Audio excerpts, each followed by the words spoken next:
Hello बच्चों, चलिए question पढ़ेंगे। क्वेश्चन में लिखा है between which among the following the relationship is not an example of commensalism.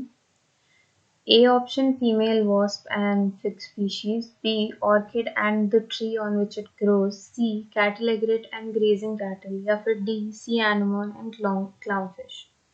तो इसमें पूछा है कि not an example of commensalism. पहले तो हमें पता होना चाहिए कमेंसलिज्म क्या होता है। कमेंसलिज्म को हम लोग डिनोट करते हैं प्लस और जीरो से, मतलब एक ऑर्गेनिज्म को उसमें बेनिफिट होता है और एक न्यूट्रल रहता है, उसको ना कोई बेनिफिट हो रहा है ना कोई हार्म हो रहा है, कोई फायदा ना कोई नुकसान हो रहा है। तो हम सारे ऑप्शंस चेक करेंगे। पहला हो गया फीमेल वॉस्प और फिग स्पीशीज। इसमें जो वॉस्प है वो फिग के फ्रूट में एग ले करती है और बदले में जो फिग ट्री है वो वॉस्प को पॉलन और नेक्टर रिवॉर्ड्स देता है,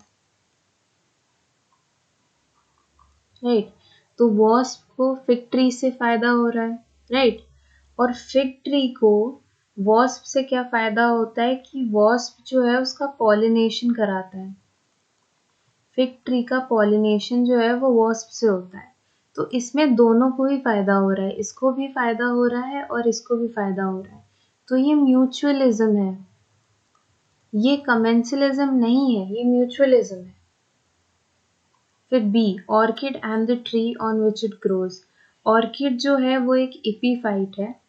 ऑर्किड जो है वो एक एपीफाइट है, वो दूसरे ट्री पे ग्रो करता है, जिससे जो ट्री है उसको कोई बेनिफिट नहीं होता ना कोई हार्म होता है, वो न्यूट्रल रहता है, उसको कोई नुकसान कोई फायदा कुछ नहीं है। तो ये कमेंसलिज्म का एग्जाम्पल है। फिर कैटल एग्रेट और ग्रेसिंग कैटल। कैटल एग्रेट एक बर्ड होती है जो कैटल होता है, ग्रेजिंग जो भी घास खा रहा है उसके आसपास घूमती है। जब जब कैटल कोई घास खाने जाता है और कोई कीड़े निकलते हैं, कोई फ्लीज निकलती हैं, तो उन फ्लीज को वो बर्ड खा लेती है। तो इसमें कैटल का तो कोई फायदा या नुकसान नहीं है, लेकिन इस बर्ड है जो कैटल एग्रेट इसका फायदा है। तो ये भी कमेंसलिज्म का एग्जाम्पल है। फिर option D sea anemone and clown fish. Sea anemone के अंदर क्लाउन फिश जो है वो छुप जाती है प्रेडेटर्स से बचने के लिए, इसीलिए इसका फायदा है। लेकिन सी एनेमोन को क्लाउन फिश से कोई नुकसान फायदा कुछ नहीं होता, तो इसको ये न्यूट्रल है। तो ये भी कमेंसलिज्म का एग्जाम्पल है। तो इस हिसाब से जब हम देखें तो हमारा जो इस क्वेश्चन का सही आंसर होगा वो होगा ऑप्शन ए। फीमेल वॉस्प और फिग स्पीशीज कमेंसलिज्म का एग्जाम्पल नहीं है, ये एग्जाम्पल है म्यूचुअलिज्म का। I hope you understood the question.